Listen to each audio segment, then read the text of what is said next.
চট্টগ্রাম নাকি কুমিল্লা? কোন জেলার মানুষ বাইরের দেশে সবচেয়ে বেশি বসবাস করছে জেনে নেওয়া যাক। বিশ্বের 180 দেশে প্রায় 1,45,00,000 মানুষ জীবিকার তাগিদে বিদেশে পাড়ি জমিয়েছেন। সবচেয়ে বেশি প্রবাসে থাকে এমন 10টি জেলা দেখে নেওয়া যাক। 10 নম্বর আছে ফেনী। আকারে ছোট হলেও 4 লাখ মানুষ প্রবাসে থাকে। যেমন দুবাই, কাতার, সৌদি আরব, তারা জীবিকা তাগিদে কর্মরত আছেন। 9 নম্বর আছে মুন্সিগঞ্জ। এই জেলার 3,20,000 মানুষ প্রবাস জীবন কাটাচ্ছে। মধ্যপ্রাচ্য ছাড়াও ইউরোপ, আমেরিকাতেও তাদের অবস্থান অতুলনীয়। 8 নম্বর আছে নরসিংদী। যেমন তাঁত শিল্পের জন্য বিখ্যাত, ঠিক তেমনি প্রবাসীদের জন্য বিখ্যাত। 3,70,000 মানুষ প্রবাসে থাকেন। যেমন মালয়েশিয়া ও সিঙ্গাপুরে নরসিংদীর প্রবাসীদের বড় অংশ আছে। 7 নম্বর আছে নোয়াখালী। নোয়াখালীর মানুষ নাই এমন কোনো দেশ নাই, কথাটা মিথ্যে না।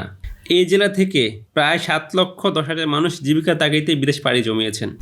প্রবাসীদেরকে সাহায্য করার দিক থেকে তারা এগিয়ে আছে। বিদেশে একজন প্রতিষ্ঠিত হলে তিনি নিজ গ্রামের আরও 10 জনকে টেনে নিয়ে যান। 6 নম্বরে আছে ইলিশে বাড়ি চাঁদপুর। প্রায় 4,50,000 মানুষ প্রবাসে থাকেন।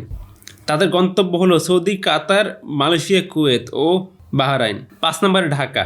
ঢাকার প্রায় 4.5 লাখ মানুষ উচ্চশিক্ষা অথবা উন্নত জীবনযাপন করার জন্য আমেরিকা ও ইউরোপের বিভিন্ন দেশে পাড়ি জমিয়েছেন। 4 নম্বরে আছে টাঙ্গাইল।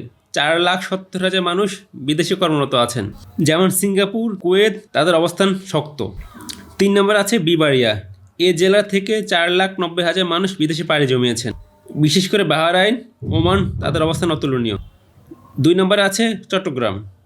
এই জেলায় 7,30,000 মানুষ প্রবাসে পাড়ি জমিয়েছে। শুধু শ্রমিক হিসেবে নয়, বরং বড় বড় শিল্প কারখানা পরিচালনা করার জন্য তাদের বেশ সুনাম রয়েছে। 1 নম্বর আছে কুমিল্লা। একটানা 18 বছর ধরে তারা তাদের রাজত্ব ধরে রেখেছে।